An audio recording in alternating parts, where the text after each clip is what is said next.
Assalamualaikum warahmatullahi wabarakatuh. Waalaikumsalam warahmatullahi wabarakatuh. Bismillahirrahmanirrahim. Wassalatu wassalamu ala rasulillah. Bapak Ibu yang kami hormati, selamat datang dan terima kasih saya ucapkan atas kesediaan Bapak Ibu mengikuti acara ini. Sebelum acara kita mulai, mari kita berdoa. Semoga diberi kelancaran, kemudahan dan keberhasilan. Berdoa sesuai dengan agama dan keyakinan masing-masing, dipersilakan.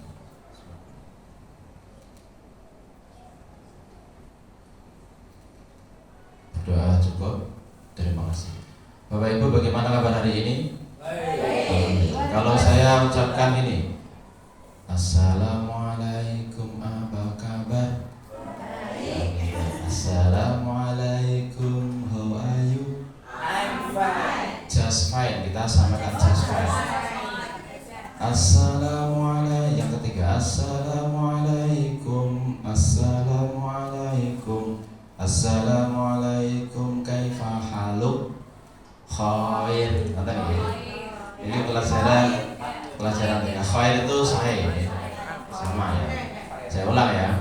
Apa kabar? How are you? Just fine. Kaifa haluk? Khair. Oke. Jangan semangat, semoga ada manfaatnya.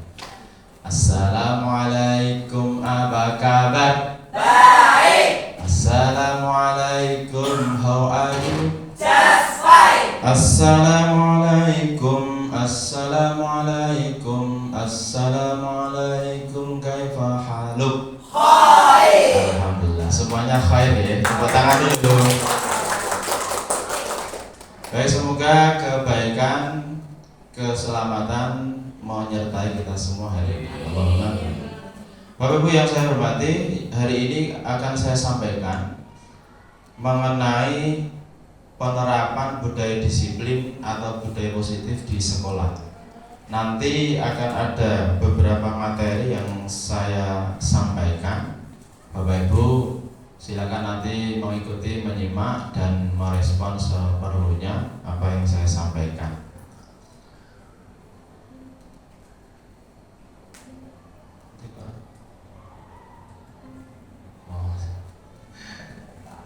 Mohon maaf. Salah pencet. Cakupan materi di saat ini ada 6 Bapak Ibu. Yang pertama yakni tentang disiplin positif dan nilai-nilai kebajikan universal. Nanti akan kita ulas terkait hal-hal yang terkait dengan disiplin positif. Kemudian yang kedua ada namanya teori motivasi, hukuman. Teori motivasi itu jadi titik 2, hukuman, penghargaan, restitusi. Tapi sehingga modul yang menurut koma, menurut saya itu titik 2 betul. Bahasa di artikel kan betul. Nomor 3, keyakinan kelas. Ini yang nanti membedakan dengan peraturan atau tata tertib. Kemudian yang keempat ada teori yang terkait dengan kebutuhan dasar manusia. Manusia itu setiap tindakannya berusaha memenuhi kebutuhan dasarnya. Kemudian yang kelima adalah restitusi terkait 5 posisi kontrol. Mungkin ada sebagian yang baru kali pertama ini mendengar, nanti akan kita ulas lebih lanjut. Dan yang keenam adalah restitusi terkait prakteknya. Ada praktek restitusi. Itu yang terkait dengan 6 hal yang akan kita bahas kali ini. Baik, yang pertama terkait disiplin positif dan nilai-nilai kebajikan universal. Bahwasanya dalam rangka menciptakan lingkungan positif, salah satu strategi yang perlu kita tinjau kembali adalah penerapan disiplin di sekolah kita. Jadi sudah sejauh mana efektivitas, efisiensi terkait penerapan disiplin sekolah kita? Apakah masih ada pelanggaran ataukah anak-anak sudah menyadari dengan sepenuh hati? Kemudian tujuan dari disiplin positif adalah menanamkan motivasi yang ketiga pada murid-murid kita untuk menjadi orang yang mereka inginkan dan menghargai diri sendiri dengan nilai-nilai yang mereka percaya. Motivasi yang ketiga ini mungkin agak meloncat. Jadi ngeten, ada orang menaati suatu aturan itu pertama menghindari hukuman, gitu, ada kan? Kemudian yang kedua, orang itu melaksanakan aturan, pengen ada penghargaan, enten betul? Kamu pergi mama ya makan, makan.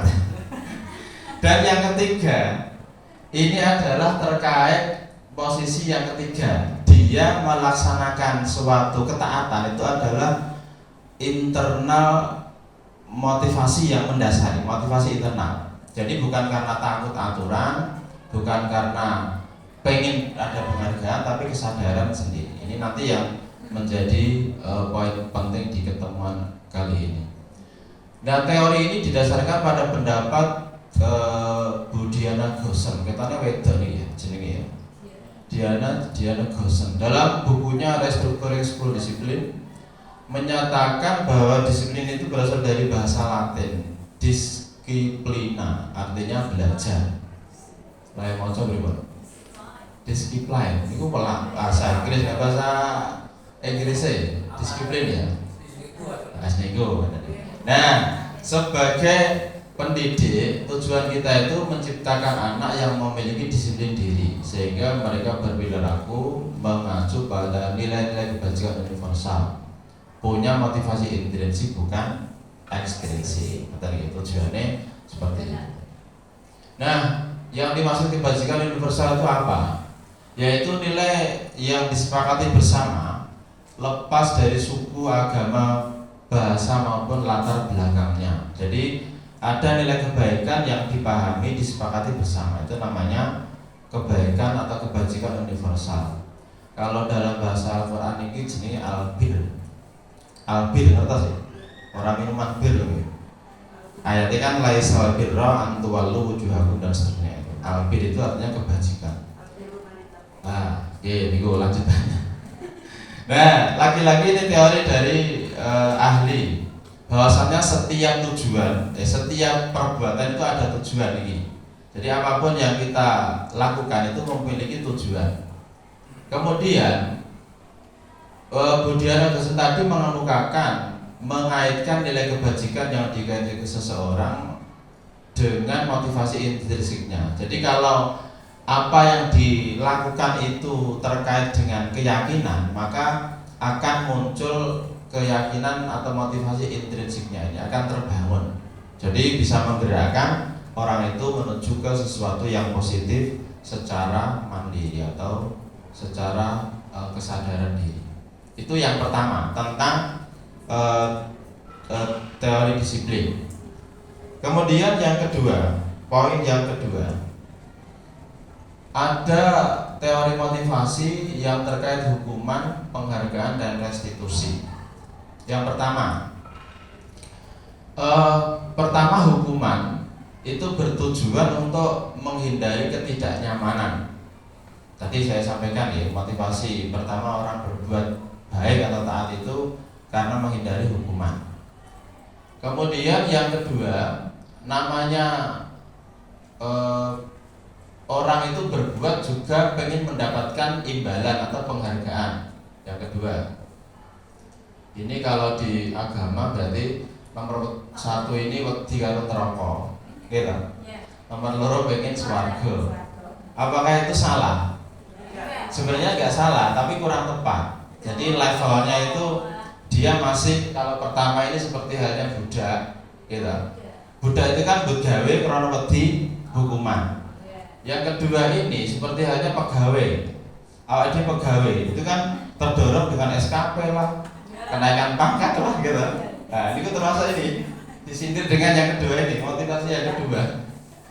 Nah, yang ketiga, untuk menjadi orang yang mereka inginkan dan menghargai diri sendiri seperti orang lain. Istilahnya tadi kira tuh. Jadi idealitas pribadi yang mereka inginkan itulah yang menjadi dasar dia berbuat atau melakukan sesuatu kebaikan. Nomor satu sama nomor dua itu disebut motivasi eksternal. Ada dorongan dari luar, tidak murni dari dirinya sendiri. Nah, sedangkan yang ketiga ini adalah motivasi internal, yang inilah yang hendak kita tuju ke anak-anak kita. Ketika mereka berbuat baik, datang ke sekolah tepat waktu, kemudian tertib dalam berbusana, itu mereka berusaha pengen menghargai diri sendiri, bukan karena takut di BK, takut di kesiswaan. Itu ya. Nomor 2 seperti itu. Kemudian ini penjelasan lebih lanjut tentang hukuman ya. Ada hukuman, konsekuensi, restitusi. Yang namanya hukuman Bapak Ibu itu sifatnya tidak terencana atau tiba-tiba. Murid tidak tahu apa yang akan terjadi dan tidak dilibatkan dalam pembuatannya. Hukuman bersifat satu arah, one way ya, dari guru ke murid, tidak two way. Kemudian murid hanya menerima suatu hukuman tanpa melalui kesepakatan, jadi nggak ada kesepakatan atau pengarahan dari pihak guru. Hukuman bisa berupa fisik atau psikis. Murid bisa tersakiti oleh suatu perbuatan atau kata-kata. Misalnya ini zaman kula SMP ini.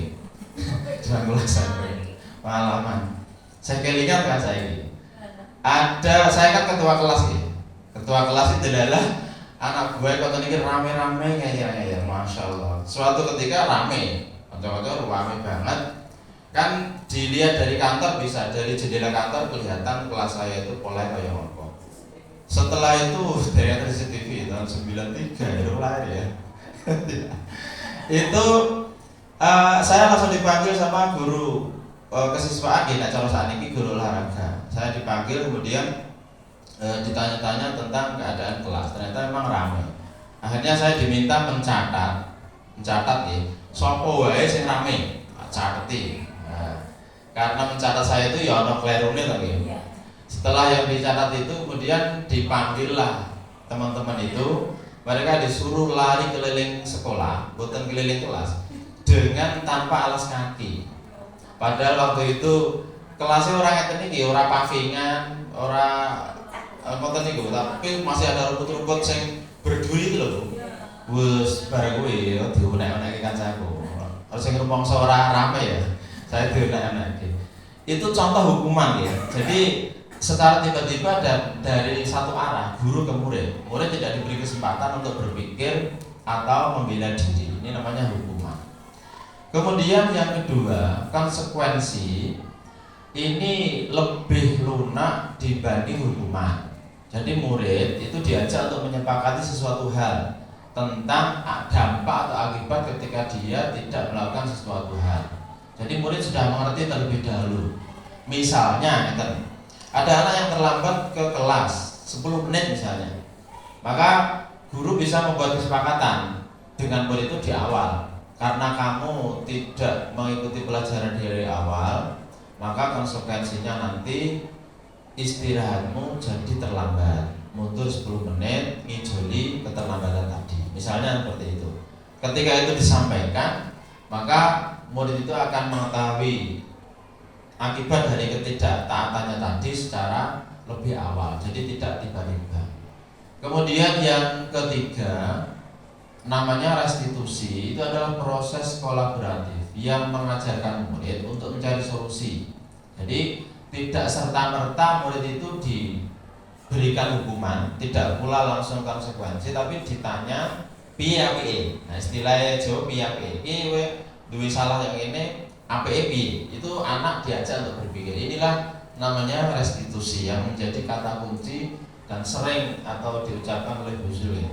Sudah pada saat IHT kapan itu segitiga restitusi. Waktu itu saya pikir ini apa ini. Ternyata ini sing diulang-ulang ini ya. Bu Ira siap-siap ya. Ciri-cirinya sekarang. Wes proses ya. Nomor 1, ciri restitusi adalah bukan untuk menebus kesalahan, tapi untuk belajar dari kesalahan. Jadi ketika ada salah, itu tidak langsung ditebus. Misalnya ngeten, kapan itu kan ada kelas 9G yang memecahkan kaca jendela misalnya.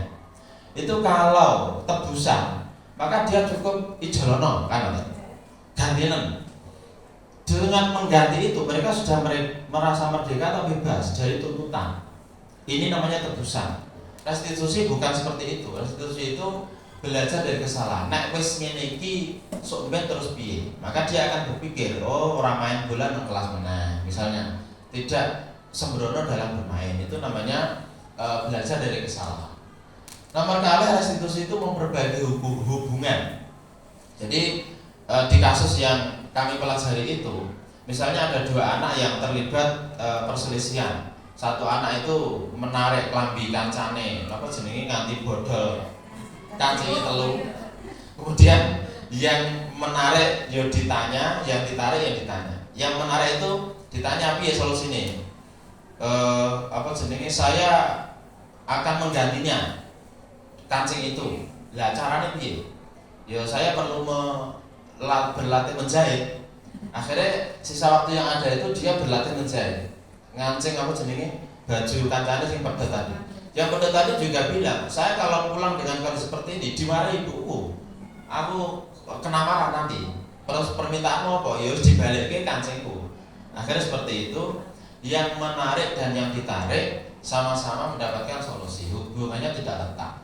Restitusi itu tawaran, bukan paksaan. Jadi sebaik apapun proses pengembalian atau menerapkan apa tadi untuk mengurangi kesalahan itu, kalau sifatnya paksaan maka ini bukan termasuk restitusi. Jadi sifatnya bahasanya tawaran.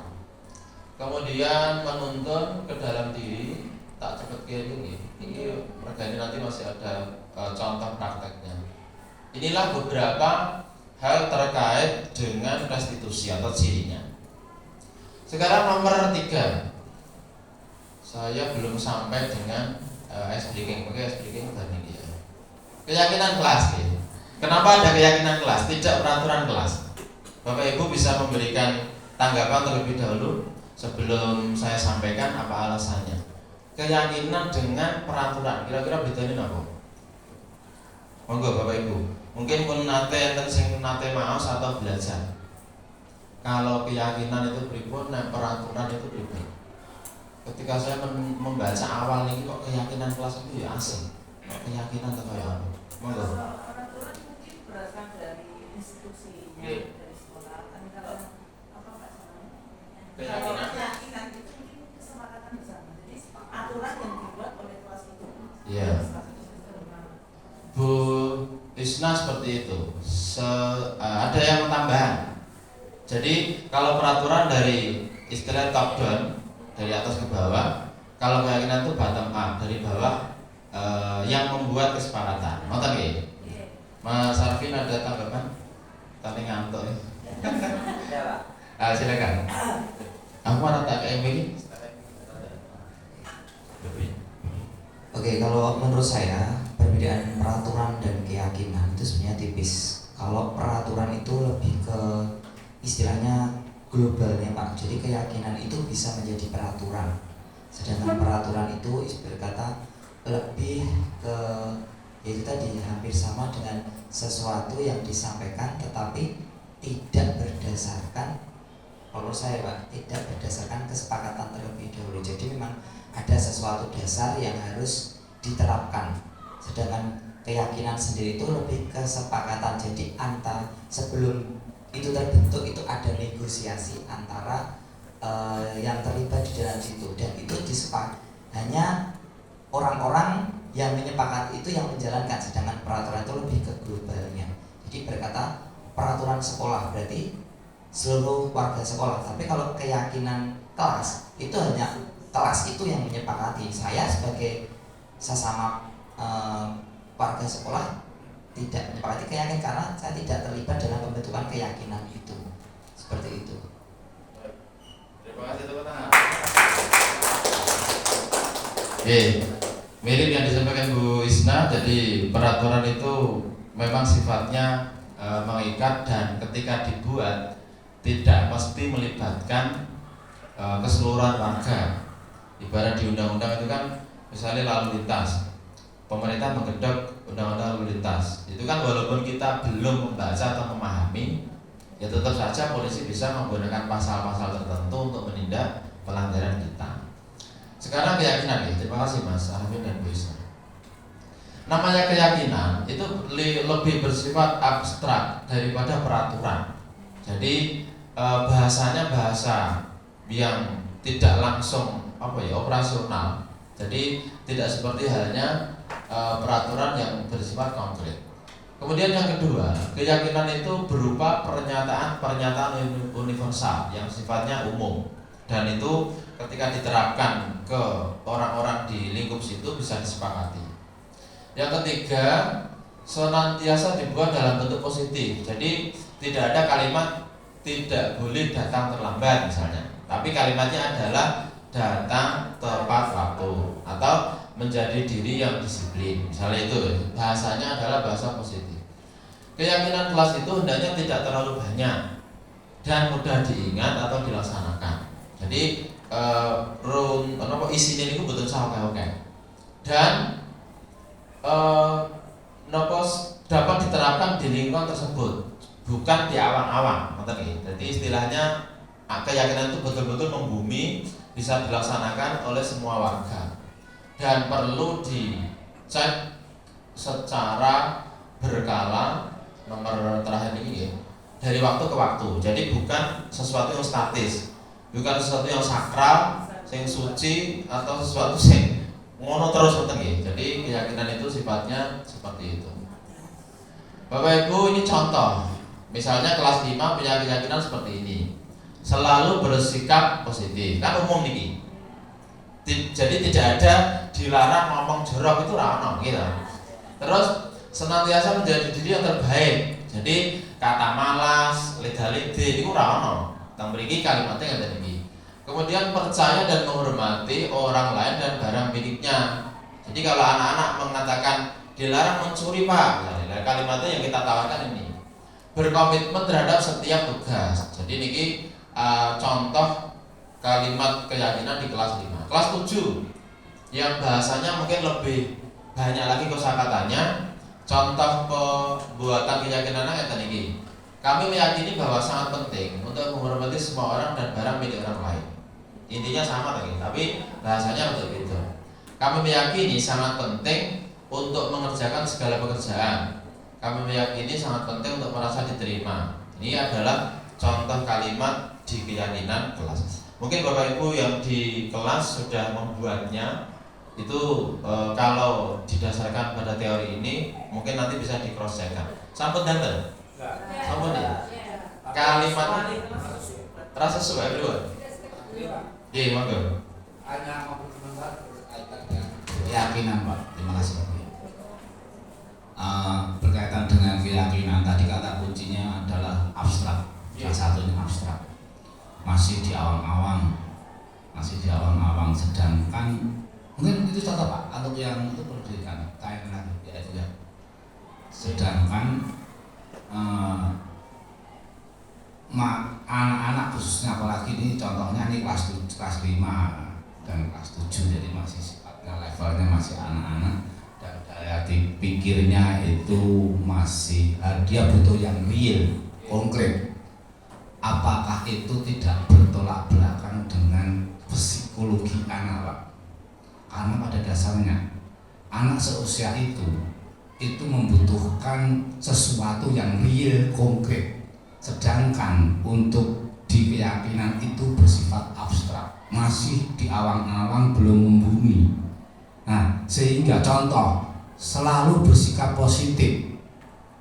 Ini bagi anak positif itu apa? Realnya bagaimana? Nah, ini perlu contoh, perlu konkretisasi. Senantiasa menjadi diri yang terbaik. Apa wujudnya yang terbaik? Nah, itulah ini kalau dalam undang-undang sifatnya masih umum, perlu ada undang-undang namanya undang-undang operasional. Nah, ada PP-nya, ada peraturan, ada juknisnya. Nah, itu maaf ya Pak, ini hanya komentar saya dari saya yang tidak tahu, sepemahaman saya. Demikian Pak, terima kasih. Tepuk tangan. Baik, terima kasih atas komentar dari Pak Gunto ya. Untuk tanggapan, sebelum saya menanggapi, Bapak Ibu mungkin bisa memberikan tanggapan atas pernyataan Pak Gunto ya, atau menambah atau menguatkan. Mungkin yang jenengan sampaikan Pak Gunto tadi, Bapak Ibu juga punya ide yang sama. Sinten iki kang badhe atur pangandikan. Dari sebelah kanan saya menunggu lagi. Yang mau sono, iki sono. Iki saya kosong. Mangga sampai iki. Salah gabul ya. Padahal pengen tak tanggap ya. Ya Bon, Pak nuwun untuk komentar dari Pak Gun. Kenapa keyakinan itu sifatnya masih abstrak belum konkret, sementara anak-anak itu butuh sesuatu yang konkret di level masih konkret. Niki nanti terkait dengan teori selanjutnya Bapak Ibu. Teori selanjutnya itu terkait praktek restitusi. Ketika kita menangani anak yang bermasalah atau ada pelanggaran yang mereka lakukan, maka bahasa dan pertanyaan yang kita ungkapkan itu sifatnya umum terkait keyakinan. Jadi keyakinan kita terkait perilaku anak di sekolah seperti apa nanti ditanyakan. Maka anak akan menjawab, akan mengoreksi keyakinan mana yang dia langgar. Nah, terkait operasionalisasi dari penjelasan ini, nanti mainnya itu di kesepakatan ketika dibuat. Jadi ketika dibuat, nanti anak-anak itu disilakan memberikan curah gagasan kan, seperti apa yang hendak mereka inginkan. Maka yang dituangkan di sini adalah sifatnya kalimatnya umum dan sekali lagi abstrak. Ini secara teori loh, secara teori. Nah nanti di penjelasannya itu tadi ketika membuat ada penjelasan lebih lanjut terkait apa yang dikehendaki di keyakinan kelas, dan juga ketika ada pelanggaran atau sikap yang tidak sesuai keyakinan. Nah itu yang nanti akan guru mengoneksikan antara pelanggaran tadi dengan keyakinan. Ini berarti memang butuh pemikiran tambahan Bapak Ibu. Jadi tidak langsung ke kata-kata yang sifatnya konkret. Yang dikehendaki secara teori ngoten niku. Jadi keyakinan kelas makanya dianggap tadi seperti tadi lebih umum, bersifat abstrak dan seterusnya. Ngoten Pak Gun nggih. Jadi untuk bisa menemukan semacam penerjemahan dari kalimat-kalimat yang sifatnya tadi masih abstrak, masih butuh proses. Masih butuh proses. Anak akan mencari sendiri di situ.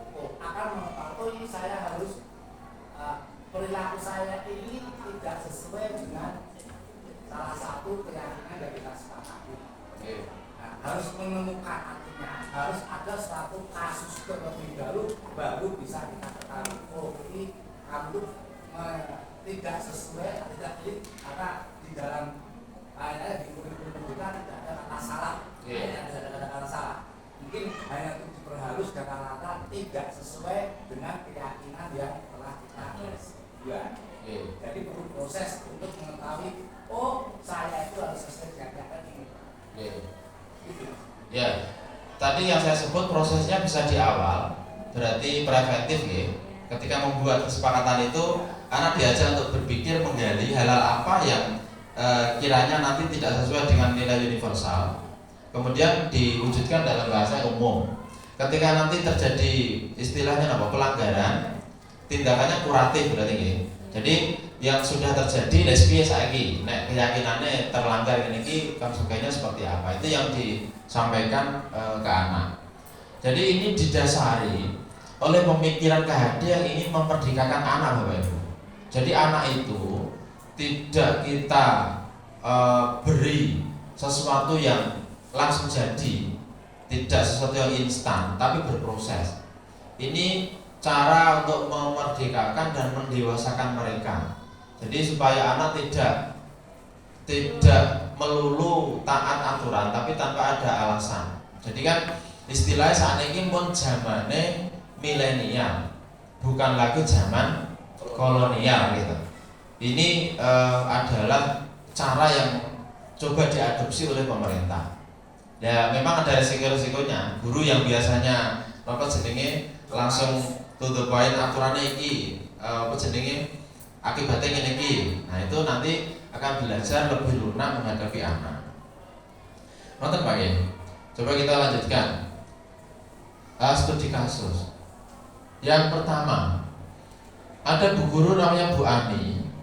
Dia sedang menghadapi masalah karena ada salah satu anak namanya Dito itu suka meminta bekal makan siang pada temannya secara paksa.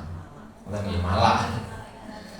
Jika ini terjadi pada Bapak Ibu, maka apa yang panjenengan lakukan dan alasan apa Doni melakukan tersebut? Ini adalah studi kasus. Jadi orang bocah sing jaluan, jaluan bekale kancane. Nah, ini kemudian dikaitkan dengan kebutuhan dasar manusia. Nah ini saya lanjutkan dulu. Setiap tindakan itu punya tujuan. Apa yang dilakukan itu akan mendapatkan apa yang kita inginkan. Nah, apa saja yang menjadi kebutuhan dasar manusia? Menurut teori itu ada 5. Nomor 1 terkait usaha untuk mempertahankan hidup, survival. Jadi ini adalah kebutuhan dasar manusia. Ini kebutuhan fisiologis, biologis. Kemudian nomor 2 kasih sayang dan rasa terima, love and belonging. Ada kebutuhan kebebasan atau freedom, kesenangan atau fun, dan yang terakhir adalah penguasaan atau power. Apa wae sing ditindakake wong? Menurut teori ini tidak lepas dari kelima hal ini. Itu. Jadi yang nomor 1 itu sifatnya fisiologis, biologis. Kalau nomor 2 sampai 5 ini psikologis, jadi secara mental. Kemudian penjelasannya, kebutuhan untuk bertahan hidup untuk survival ini yang bersifat fisiologis. Misalnya terkait kesehatan, rasa aman dari cuaca di rumah, kemudian makanan. Ini adalah bagian dari kebutuhan dasar yang pertama. Nah, dalam kasus di atas, misalnya Dito ditanya, apa kok jalui makan ini kancane? Nah, saya lapar Bu, karena nggak dapat bekal dari rumah. Oh, berarti dia itu hanya ingin mempertahankan hidupnya. Jadi pengen urip loh. Nah, sekolah pengen mati.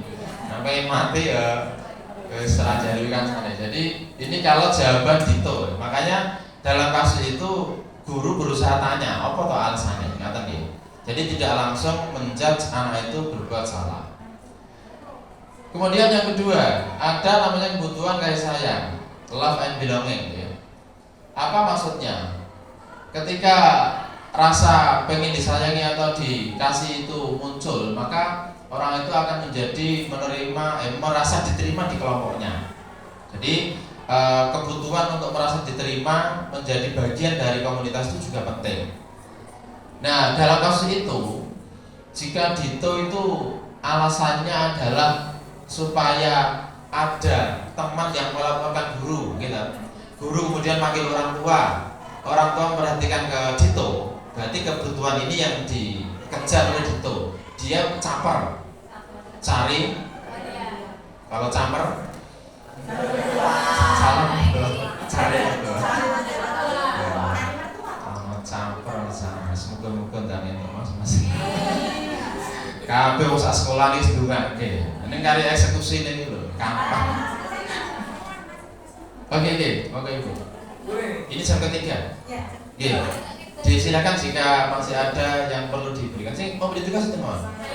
Satu-satu ya. Apa dua? Iya.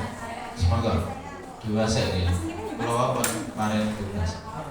Baik, saya lanjutkan ya, supaya waktunya cukup. Nomor 3, ada kebutuhan yang sifatnya penguasaan atau power. Penjelasannya adalah ini terkait dengan kekuatan untuk mencapai sesuatu, menjadi kompeten, terampil, diakui, dan seterusnya. Jadi orang itu punya kemauan, punya keinginan supaya dia memiliki kompetensi tertentu. Nah, dalam kasus Dito tadi, jika dia ingin merasa hebat, kancane berbudi, biar dia dianggap sebagai Superman, ya, maka dia sebenarnya mengejar terpenuhinya kebutuhan ini, penguasaan atau kemampuan. Jadi tergantung nanti dia alasannya apa. Yang keempat, ada kebutuhan yang namanya kebebasan atau freedom. Penjelasannya adalah orang itu butuh adanya kemandirian, otonomi, dan juga membuat pilihan-pilihan tertentu terkait jalan hidupnya.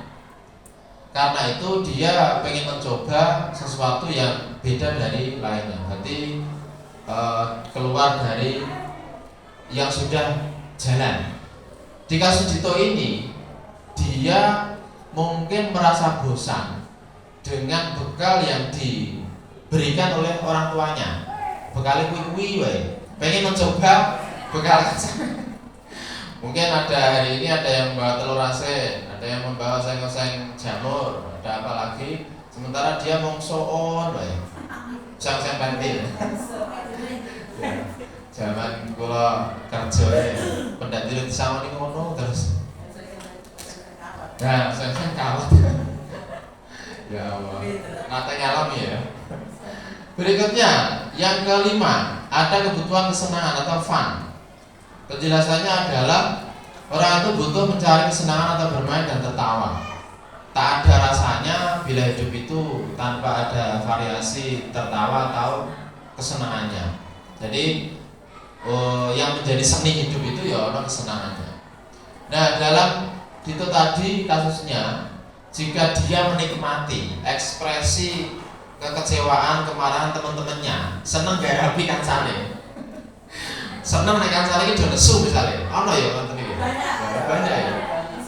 Jane ora butuh panganane, tapi seneng kancane do nesu, muni-muni ngoten iki lho. Nah, ini adalah dia mengejar kesenangan. Dia memang ya wis ngoyak kesenangane dhewe walaupun temannya itu menderita. Jadi menari di atas penderitaan orang lain. Kau menari-nari di atas lukaku ini. Ya, Pak Kuntoyo ngerti ya, terus pada double ya. Sama nomi lah ngerti. Terus anyar lagi. Yes. Nah, itulah 5 kebutuhan dasar hidup manusia yang perlu dipenuhi dalam berbagai usaha yang dia lakukan. Nah, sekarang bermain dulu ya. Sedikit. Jika saya, tepuk tangannya mana ya? Tepuk tangan. Jika saya mengucapkan selamat pagi, tepuk sekali. Selamat siang, dua kali, bravo. Selamat malam, bravo. Ya? Oh sore, salah. Saya malah lali ya. Selamat sore, di tepuk 3. Baik. Selamat pagi. Selamat siang. Berapa Bang? Selamat sore. Pagi, sore, siang. Brap. Oh. Pagi, sore, siang toh. Nah, wes tepuk tangan. Jaga bener lah.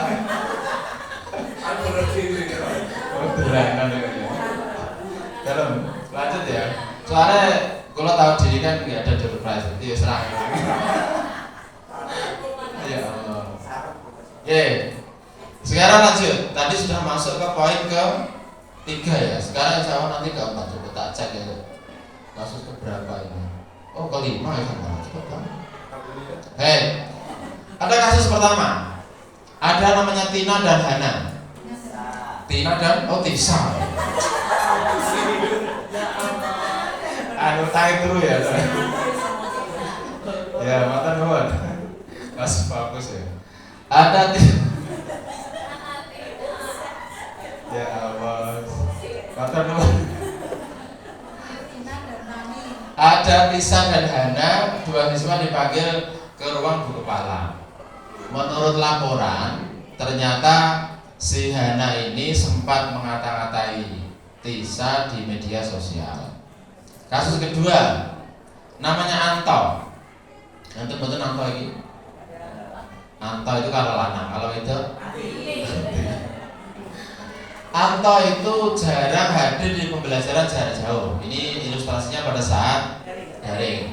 Ketika datang pun, dia suka menggunakan kata-kata kotor di kolom chat. Orang tua itu pada komplain. Nah, kita berandai, misalnya kasus ini terjadi di anak-anak kita, apa yang akan kita lakukan untuk menangani kasus Hana dan Anto itu, serta mau apa? Ada komen dulu. Anto sama Hana. Langsung ya. Nah, ini terkait 5 posisi kontrol yang nanti akan saya sampaikan lagi-lagi menurut Diana Gossen. dia mengatakan bahwasanya perlu sekolah itu meninjau ulang peraturan-peraturan yang selama ini ada, itu sudahkah betul dilaksanakan secara efektif dan juga secara positif oleh anak-anaknya. Ini menurut beliau. Melalui serangkaian riset dan berdasarkan teori kontrol, maka beliau mengeluarkan teori ada 5 posisi kontrol. Oke, Pak. 5 posisi kontrol itu, pertama adalah orang itu bisa menjadi penghukum, menjadi hakim, okay? Kemudian pembuat rasa bersalah. Kalimatnya rada beda. Ada juga kadang-kadang kita itu berperan sebagai teman, pemantau, dan terakhir adalah manajer. Oke, ya. Nanti coba kita evaluasi diri di posisi mana sebenarnya kita itu ada ketika menghadapi murid yang bermasalah. Sebagai penghukum, bisa orang itu menggunakan hukuman fisik atau verbal. Orang yang menjalankan posisi sebagai penghukum biasanya memerlukan sistem atau alat yang dapat lebih menekan murid. Guru-guru akan berkata yang tadi, kalau penghukum gini, patuhi aturan saya, awas, kamu selalu saja salah, selalu pasti yang terakhir selesai. Ini kalimat-kalimat penghukum. Jadi orang di posisi ini akan mengeluarkan kata-kata yang seperti ini atau sejenisnya. Okay. Nah, guru seperti ini senantiasa percaya bahwa ada satu cara pembelajaran yang bisa berhasil, yaitu cara dia. Ini adalah posisi yang pertama, penghukum. Nah, kemudian yang kedua, mungkin di posisi pertama, apakah kadang kita menerapkan nate? Mungkin di sekolah kita posisi pertama ini sudah mungkin jarang ya, karena kita sudah berpikir lebih terbuka, sudah menerima banyak wacana. Yang kedua sekarang, membuat rasa bersalah. Di posisi ini guru itu berkata kepada murid dengan lebih lembut, biasanya cenderung mendekat, kemudian mengeluarkan kata-kata yang seperti ini. Ibu sangat kecewa sekali dengan kamu, nak. Misalnya tadi gitu. Berapa kali bapak harus memberitahu kamu ya? Gimana coba kalau orang tuamu tahu kamu berbuat begini? Misalnya tadi gitu. Jadi ditunjukkan betapa orang itu atau anak itu menjadi pribadi yang gagal membahagiakan orang-orang yang dicintainya. Itu adalah pembuat rasa bersalah. Di posisi ini, murid memiliki penilaian diri yang buruk dan kecewa dan mengecewakan dan tidak berharga. Jadi di posisi ini ketika kita mengambil posisi tersebut, maka anak itu merasa mengecewakan orang-orang yang disayanginya. Ini posisi yang kedua. Jadi, posisi yang ketiga sekarang sebagai teman. Mungkin di antara kita juga pernah ada melakukan ini ya, sebagai teman. Sebagai teman, guru itu memposisikan dalam mengontrol murid lebih persuasif. Ya. Guru bisa mendapatkan dampak negatif, bisa pula mendapatkan dampak positifnya. Positifnya, anak itu akan merespon kita sebagai teman, jadi tidak ada jarak terlalu jauh.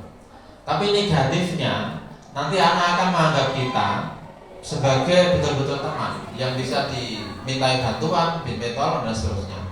Ciri-cirinya adalah seperti ini. Salah. Ayo bantulah demi bapak ya. Ini teman gitu. Ayo ingat tidak bantuan bapak selama ini. Terus ya sudah, kali ini nggak apa-apa, nanti ibu bantu ya. Itu adalah contoh kalimat di posisi sebagai teman, sebagai bolo. Hal negatif, bila suatu saat guru tidak membantu, maka anak itu akan kecewa. Salah diwangi menang, salah disangoni misalnya, atau tidak diberi penghargaan. Dan negatifnya pula, jika orang lain atau guru lain yang bertindak atau melakukan, dia mungkin responnya rendah. Sebabnya apa? Dianggap bukan temannya. Jadi responnya hanya terbatas di guru tersebut. Ini teman. Sekarang kalau pemantau yang nomor 4 ya, posisinya dari penghukum, pemberi rasa bersalah, teman. Sekarang yang keempat pemantau. Nah, di saat posisi pemantau, guru itu merasa bertanggung jawab atas perilaku orang yang diawasi. Posisi ini berdasarkan peraturan dan konsekuensi. Contoh kalimat di posisi pemantau seperti ini. Peraturannya apa? Jadi kalimatnya lebih mendatar, lebih datar, tidak menghakimi, tidak juga dengan merasa setara. Apa yang telah kamu lakukan, kemudian sanksi dan konsekuensinya apa? Ini adalah ciri dari kalimat sebagai pemantau. Nah, sebagai pemantau ini sangat mengandalkan penghitungan atau catatan. Nah, jadi pemantau, berarti kita itu dia itu harus memiliki catatan atau jurnal pelanggaran anak. Sudah melanggar berapa kali, kemudian sudah seringkah atau belumkah, itu guru memiliki catatan atau jurnal kesalahan itu. Nah, inilah posisi yang keempat. Yang kelima sekarang. Yang kelima adalah sebagai manajer. Sebagai manajer, guru itu bersama-sama dengan murid mencari solusi atas pelanggaran yang dilakukan oleh murid. Dia mempersilahkan murid mempertanggungjawabkan perilakunya. Jadi dengan sebagai manajer, guru itu mengajari murid bisa mencari solusi atas masalah yang dihadapinya. Biasanya kalimat pertanyaannya tadi, apa yang kita yakini? Itu kalimatnya seperti itu. Jadi kalimat yang sifatnya reflektif. Apakah kamu meyakininya? Jika kamu meyakininya, apakah kamu bersedia memperbaikinya? Ini contoh kalimat. Jika kamu memperbaiki ini, hal ini menunjukkan apa tentang dirimu? Kemudian apa rencanamu untuk memperbaiki masalah ini? Ini jika menjadi seorang manajer. Nah, tugas seorang manajer itu bukan mengatur perilaku seseorang. Kita membimbing murid untuk dapat mengatur dirinya. Jadi beda dengan manajer di suatu IO ya. Misalnya ada artis, ada tokoh figur publik misalnya. Itu kan biasanya punya manajer yang mengatur jadwal, mengatur schedule kegiatannya. Nah, di manajer ini guru tidak mengatur muridnya, tetapi justru mengajari murid supaya dia bisa manage dirinya sendiri, bisa tidak mengulangi kesalahannya di waktu yang akan datang.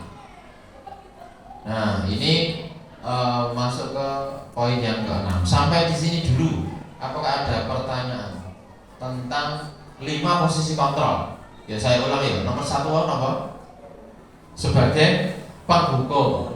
Nomor 2, pemberi rasa bersalah. Yang ketiga, teman. Ketiga, pemantau. Keempat ya. Kelima, manajer. Suaya itu ya. Mama gua ya sing duwe iki ya. Iki malah apa jenenge ngalah ini. Saya lanjutkan ya. Adakah pertanyaan terkait 5 posisi kontrol? Mungkin Bapak Ibu ingin nate maos ini, pun nate maos. Sudah ya, Pak Arvin sama David terkenal ya. CGP ya. Oh, pas PPG sudah semuanya ya. Ada materinya. Terus yang tidak PPG, tidak CGP, dari mana? Sudah pernah? Oh, belum lagi. Dari mana?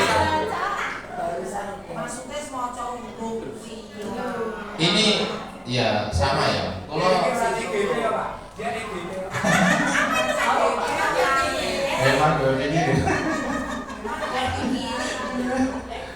Baik, biar juga ini rangga kasih. Jadi penggagas. Tambah dua ini. Sekarang yang ke-6 ada praktek segitiga restitusi. Yang ke-6 ya. Nah, yang kalau digambarkan yang tadi Bapak Ibu. Jadi namanya segitiga restitusi itu ada 3 langkah yang ditempuh. Pertama, namanya menstabilkan identitas. Nomor satu ini tujuannya adalah supaya memastikan orang itu menyadari kesalahannya dan kesalahan itu sebenarnya tidak hanya dia yang melakukan. Makanya kalimatnya diantaranya tadi, kamu bukan satu-satunya yang pernah melakukan ini. Setiap orang pasti melakukan kesalahan. Ini adalah menstabilkan identitas. Karena setiap orang yang berbuat salah itu biasanya dia fokus kepada kesalahannya dan itu akan menguras sekian persen energinya. Belum mikir ke solusinya, baru mikir ke kesalahannya. Kemudian tahap yang kedua namanya adalah validasi tindakan yang salah. Saya ulang, validasi tindakan yang salah. Kalimatnya aneh betul. Aneh ya. Dikirone saya mengira ono tindakan salah terus dibenarkan betul. Tapi maksudnya bukan ngoten niku. Maksudnya adalah menunjukkan bahwa tindakan itu keliru. Maka terus pertanyaannya adalah kamu tentu punya alasan mengapa melakukan ini. Jadi misalnya telat atau tidak tertib atau melakukan kesalahan lain itu diungkap kesalahannya. Istilahnya di sini adalah validasi tindakan yang salah. Dan yang ketiga adalah menanyakan keyakinan. Jadi mengingat kembali keyakinan mana yang telah dilanggarnya tidak sesuai dan apa yang bisa dilakukan untuk memperbaiki kesalahan itu. Itu adalah 3 langkah di segitiga restitusi.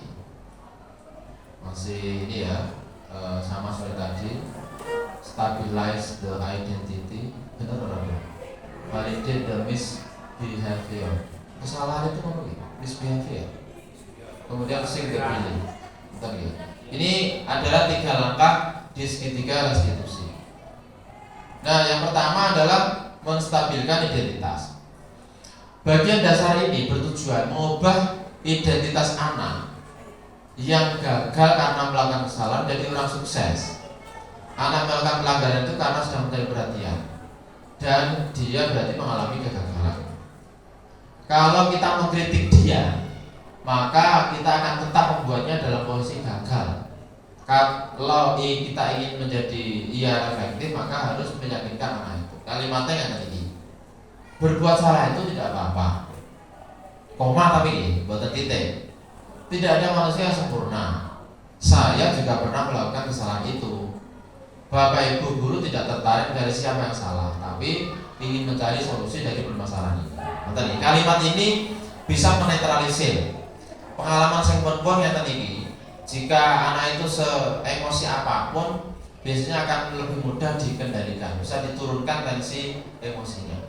Jadi karena ini adalah kalimat yang bisa menenteramkan, mendamaikan minimal di tahap awal untuk apa? Untuk mengatasi ketika anak itu sedang emosi. Itu namanya menstabilkan identitas. Kemudian yang kedua, validasi tindakan yang salah. Menurut teori kontrol, semua tindakan itu baik atau buruk pasti punya tujuan. Seperti tadi disampaikan. Seorang guru yang memahami teori kontrol pasti akan mengubah pandangannya dari teori stimulus respon ke cara berpikir proaktif. Teori stimulus respon ini ada penjelasannya lebih jauh, tapi ini kalau lewati, nanti kalau jelaskan. Nah kemudian kalimat di bawah ini bisa diterapkan di tahap kedua ini meskipun rada asing. Contohnya ngeten. Misalnya ada anak yang berbuat salah, emosi jotos kancane misalnya karena dia diejek. Kalimatnya malah ngeten ini. Padahal kamu bisa melakukan yang lebih buruk dari ini ya. Berarti bahan jotos kancane wae. Malah diungkapin ngoten iki wae. Ini rada asing, tapi nanti kalimat penjelas lebih lanjutnya ada. Kamu pasti punya alasan mengapa melakukan ini. Kamu patut bangga pada diri sendiri karena kamu telah melindungi sesuatu yang penting bagimu. Ini contohnya adalah ketika anak itu dihina, diejek dengan menyebut nama orang tuanya yang tadi apa? Marah-marah tadi. Nah itu kalimat ini sesuai karena dia membela harga dirinya. Kamu boleh mempertahankan sikap itu, tapi harus menambahkan sikap yang baru. Ini contoh validasi tindakan yang salah. Sekali lagi ini baru 2/3 dari proses segitiga restitusi. Jadi ini kalimatnya buatan titik. Dan yang ketiga, menanyakan keyakinan, seek the belief. Teori kontrol menyatakan bahwa kita pada dasarnya termotivasi secara internal dari diri kita sendiri. Kemudian ketika identitas khusus telah tercapai langkah 1 dan 2, maka anak siap dihubungkan dengan nilai yang dia percayai, berpindah menjadi orang yang dia inginkan. Pertanyaannya seperti ini, apa yang kita percaya sebagai kelas atau keluarga? Nek wis melakukan proses pendinginan itu, kemudian yang ketiga pertanyaannya seperti ini, apa nilai-nilai umum yang telah kita sepakati? Berarti keyakinan. Apa bayangan kita tentang kelas yang ideal? Kamu mau jadi orang seperti apa? Ini kalimat-kalimat tanya yang bisa diungkapkan di tahap ketiga, menanyakan keyakinan. Nah, penting juga menanyakan ke anak kehidupan seperti apa yang mereka inginkan. Jadi apakah dia ingin sukses, tanggung jawab, itu dipancing kalimatnya yang penting. Jadi tidak hanya berhenti pada tahap meluapkan emosi saja. Jadi lebih jauh dari itu adalah supaya mereka kembali bisa meraih kepercayaan dengan karakter yang lebih baik. Bapak Ibu, sekarang permainan yang kedua, sambung kata. Sambung kata. Caranya gampang. Orang pertama nanti membuat satu kata, lalu kemudian orang kedua membuat kata yang baru dengan diawali huruf terakhir orang yang pertama tadi. Contoh ini, for example, orang pertama bilang nasi, ikan, nenek, kartu, ada gitu ya, gampang ya. Mikir.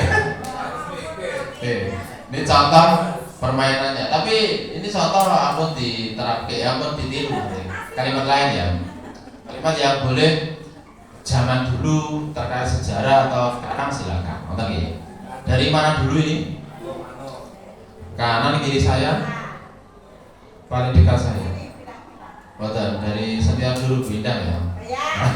Bu Endang, silakan untuk menyampaikan satu kata yang nanti akan diletakkan oleh Pak Rizky.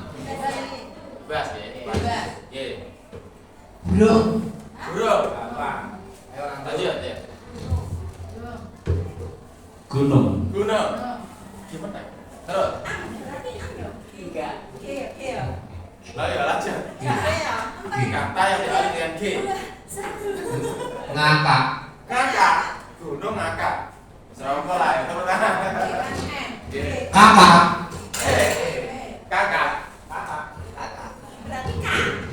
Kursi. Terus.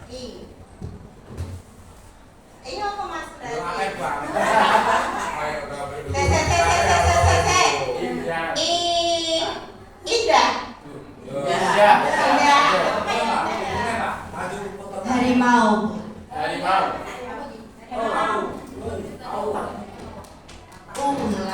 Ulat ya.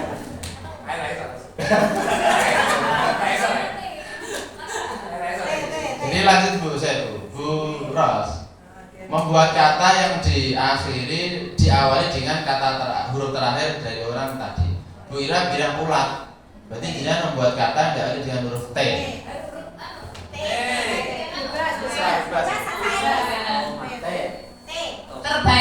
Terbaik. Bisa kasih Bu ya?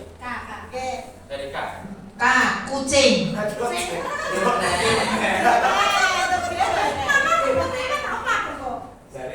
Gurita.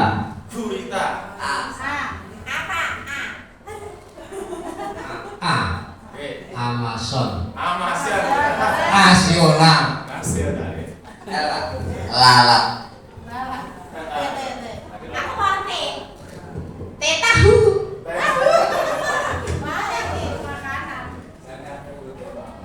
Terus bisa Urap.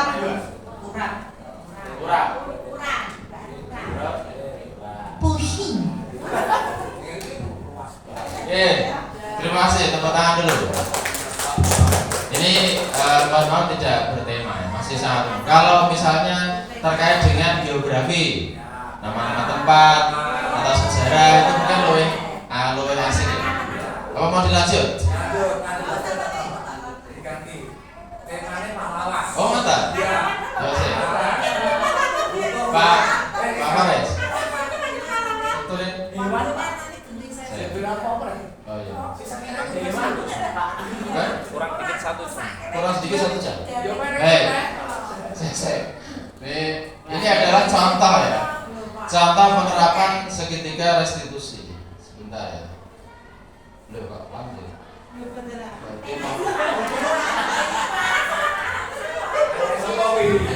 contoh. Ada sama kesalahan yang paling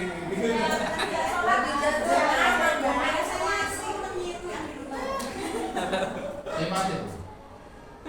Mati. Anak. Sebentar.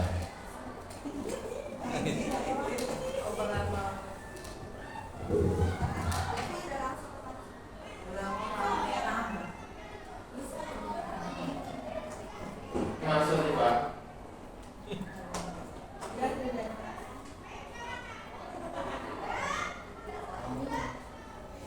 Sorry Pak.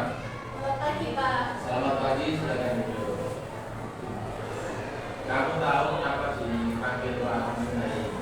Mungkin berkaitan dengan sholat berjamaah. Ya, saya lihat kemarin kamu masuk. Lalu kenapa tidak ikut sholat duha? Iya, Pak, saya masuk tetapi tidak mengikuti sholat berjamaah. Diva, setiap orang pasti pernah salah atau keliru termasuk makanya. Namun setiap yang dilakukan itu pasti ada alasannya. Kira-kira kenapa kamu tidak ikut sholat bersama?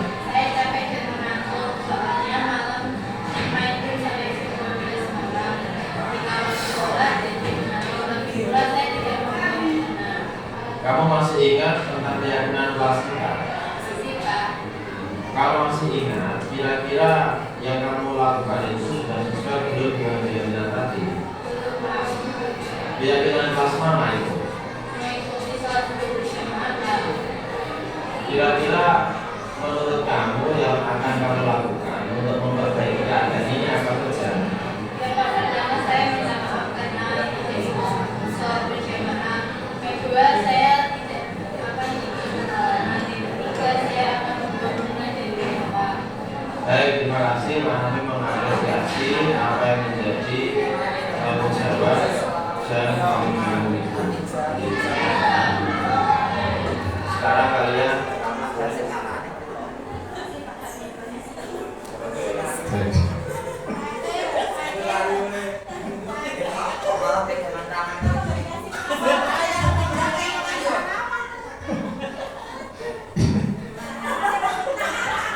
Sudah paling dulu. ini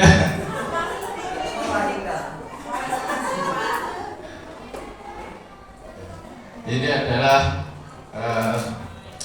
tokohnya, pemainnya masih belum profil.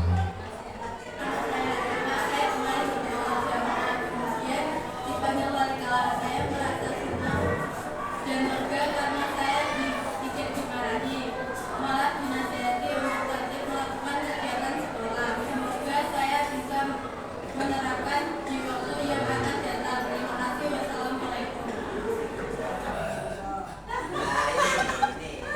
Dirasa ya.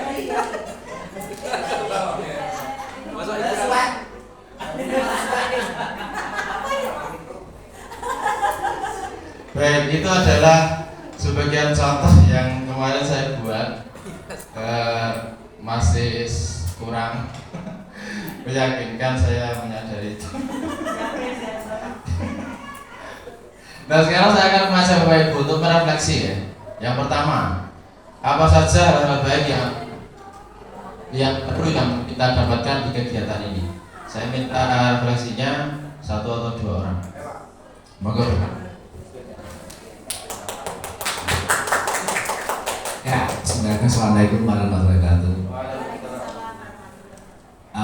Dari awal sampai akhir insya Allah saya sedikit fokus, insya Allah fokus 80% fokus. Ya 80%, meskipun ada sedikit beberapa yang saya hilang itu, tapi insya Allah saya berusaha untuk mengikuti karena ini suatu amanah. Ya, jadi saya dapat ilmu Pak di sini Pak.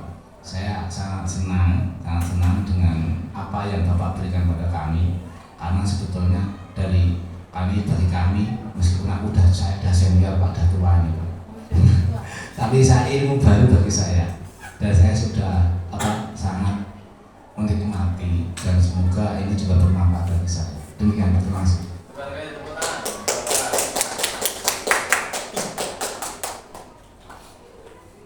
Kita lanjut pertanyaan kedua. Bagaimana cara menerapkan budaya positif di sekolah kita? Ini berarti refleksi kira-kira setelah teori tadi kita sampaikan di sekolah kita ini untuk menerapkan budaya positifnya, terutama penerapan akhlak mulia, maka itu kira-kira Bapak Ibu punya usul atau ide seperti apa? Monggo selain tadi Pak Gun, Bu Ira, ya. Langsung saja budaya positif saya contohkan misalnya kedisiplinan. Ternyata tantangan sekali bagi kita mengajar begitu memberikan contoh yang positif terkait dengan kedisiplinan. Karena anak-anak itu ternyata sedikit banyak mencontoh dari Bapak Ibu guru. Contohnya mungkin kalau saya yang paling sering itu berdiri di tengah lapangan menanti anak-anak yang terlambat begitu. Jadi nanti kalau anak-anak itu terlambat kemudian dikumpulkan di tengah lapangan itu ada beberapa juga yang Pak itu, Bu itu juga terlambat kok Bu, nanti nggak dihukum lah misalnya kayak gitu. Itu ada beberapa anak yang bertanya seperti itu. Berarti ternyata memang kita harus memberikan contoh terlebih dahulu, terutama tadi budaya positif yang saya contohkan adalah kedisiplinan gitu. Contoh atau kita memang guru itu kan menjadi panutan. Nah itu mungkin salah satu bagaimana kita menanamkan budaya positif di sekolah kita. Gitu Pak. Terima kasih Pak. Jadi intinya adalah keteladanan ya yang disampaikan oleh Bu Ira. Kemudian hal-hal baik yang perlu dikembangkan di sesi ini. Mungkin Bapak Ibu punya usul atau ide untuk kegiatan ini, karena kemungkinan acara seperti ini nanti akan ada. Semoga mungkin betul segera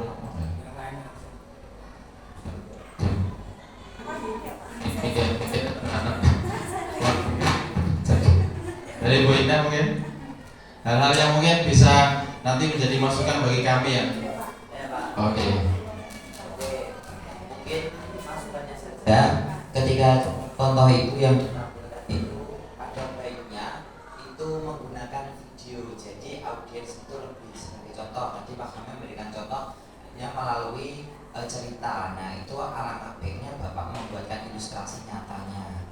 Jadi yang tadi kan yang dicontohkan kayak Tifa tadi ada anak siswa itu, tapi itu kan hanya dalam bentuk Bapak sudah dalam kondisi berhadapan langsung apa yang kemudian bercerita, tapi alangkah baiknya itu dikasih seperti yang ketika anak itu berbuat salahnya, jadi itu berkata lebih, kalau menurut saya lebih, jadi lebih dalam artian kita lebih fokus ke situ. Kemudian juga bisa diberi permasalahan, tapi kita juga diberi kesempatan untuk diskusi terlebih dahulu untuk memecahkan. Kalau itu durasinya panjang, karena ini memang durasinya singkat, hanya 1 jam atau 60 menit. Menurut saya ini sudah dikemas sebaik mungkin. Itu saja. Terima kasih teman-teman. Makanya nanti semoga bisa menjadi bahan pertimbangan yang waktu yang akan datang. Jadi butuh waktu lebih lama memang. Kemudian yang kurang, ada yang mau mengomentari yang kurang? Tadi sudah ya, pasti kurang ada ya. Bapak Ibu yang saya hormati, inilah kesimpulan yang saya buat. Butuh ekosistem pembelajaran yang menciptakan budaya positif, kemudian didasarkan pada keyakinan universal, dan berikutnya adalah murid perlu dilibatkan untuk membuat kesepakatan dalam menghadapi murid yang tidak sesuai dengan keyakinan. Kita sebaiknya mengambil posisi sebagai manajer. Itu idealnya. Kalau belum bisa ya minimal pemantau. Segitiga restitusi adalah salah satu cara menangani tindakan murid yang menyimpang dari keyakinan bersama.